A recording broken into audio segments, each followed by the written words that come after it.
Sebanyak 250 penerima manfaat Bansos di Kabupaten Wonosobo dilatih membuat kerajinan anyaman dari eceng gondok.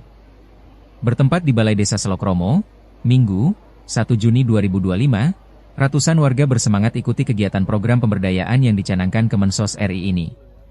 Dalam momentum ini, Menteri Sosial RI Saifullah Yusuf atau Gus Ipul menyempatkan hadir menyemangati warga yang sedang membuat kerajinan anyaman. Gus Ipul menyampaikan kegiatan ini bagian dari program pemberdayaan masyarakat yang sedang didorong oleh pemerintah.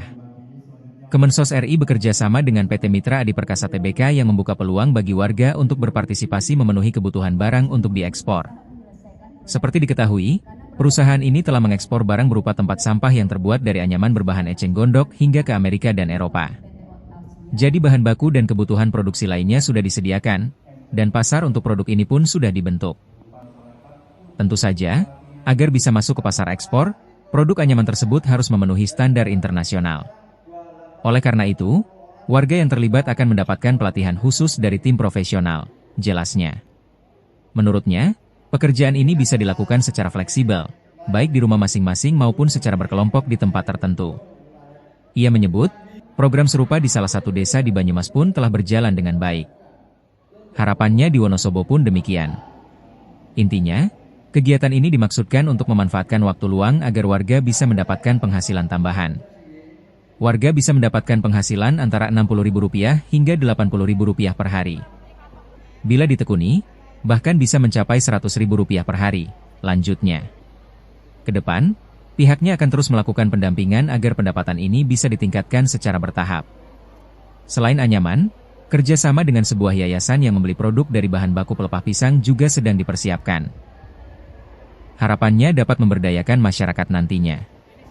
Gus Ipul menyebut, keberhasilan program ini sangat bergantung pada semangat pendamping dan warga yang terlibat. Oleh karena itu, pihaknya akan menggandeng para pendamping PKH agar mendorong dan memotivasi masyarakat. Selanjutnya, kami akan berkoordinasi dengan pemerintah daerah.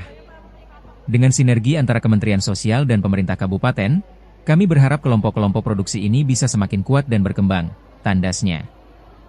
Jadi gini ya, ini bagian dari pemberdayaan. Ya, kami kerjasama dengan sebuah perusahaan yang bisa memberikan kesempatan kepada warga untuk menyumbangkan tenaga. Sementara bahan bakunya dan lain-lainnya disediakan dan pasarnya sudah diciptakan.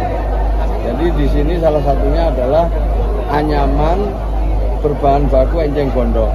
Ini untuk tempat sampah dan untuk tempat-tempat lain untuk keperluan ekspor. Ya, untuk ekspor ke Amerika dan beberapa ke Eropa. Nah tentu anyaman itu harus berstandar.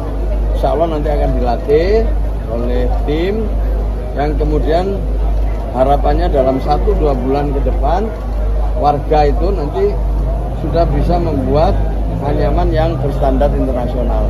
Bisa dikerjakan di rumah masing-masing.